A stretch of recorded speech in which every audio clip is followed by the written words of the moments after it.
Harper Audio presents The Measure of a Man, written and read by Sidney Poitier.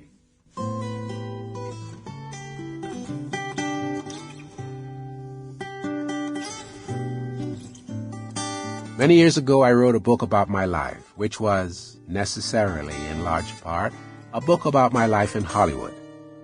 More recently, I decided that I wanted to write a book about life, just life itself. What I've learned by living more than 70 years of it, what I've absorbed through my early experiences in a certain time and place, and what I absorbed, certainly without knowing it, through the blood of my parents and through the blood of their parents before them.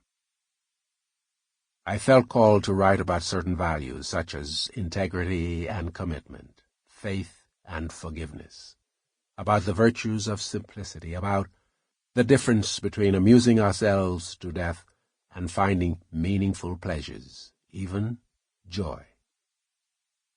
But I have no wish to play the pontificating fool, pretending that I've suddenly come up with the answers to all life's questions. Quite the contrary. I began this book as an exploration, an exercise in self-questioning. In other words, I wanted to find out, as I look back at a long and complicated life, with many twists and turns, how well I've done at measuring up to the values I espouse, the standards I myself have set. Writers of a spiritual or metaphysical persuasion often convey their message through storytelling. They illustrate their points with parables drawn from great teachers of the past, whether it be Jesus of Nazareth, or Buddha, or the latest Arabic sage or Sufi mystic. The more exotic, the better.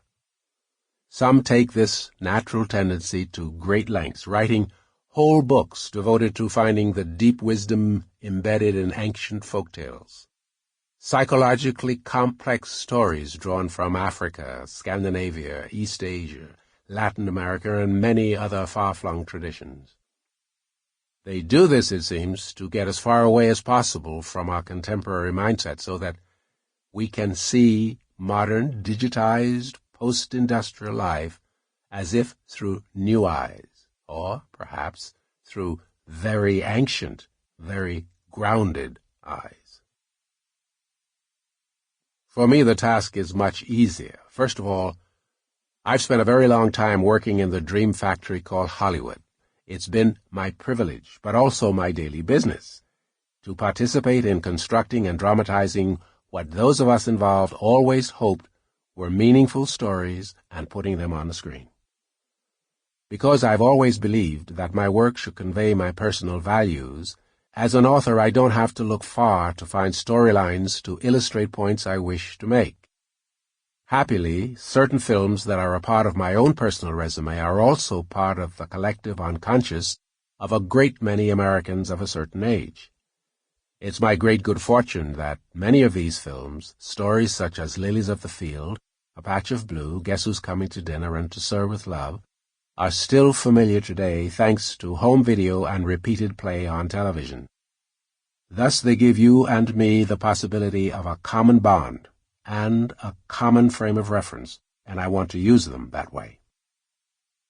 But perhaps more important, as someone wishing to make a comment or two about contemporary life and values, I don't have to dig through libraries or travel to exotic lands to arrive at a view of our modern situation refracted through the lens of the pre-industrial world or the uncommercialized, unfranchised, perhaps even unsanitized, and therefore supposedly more authentic perspective of the third world.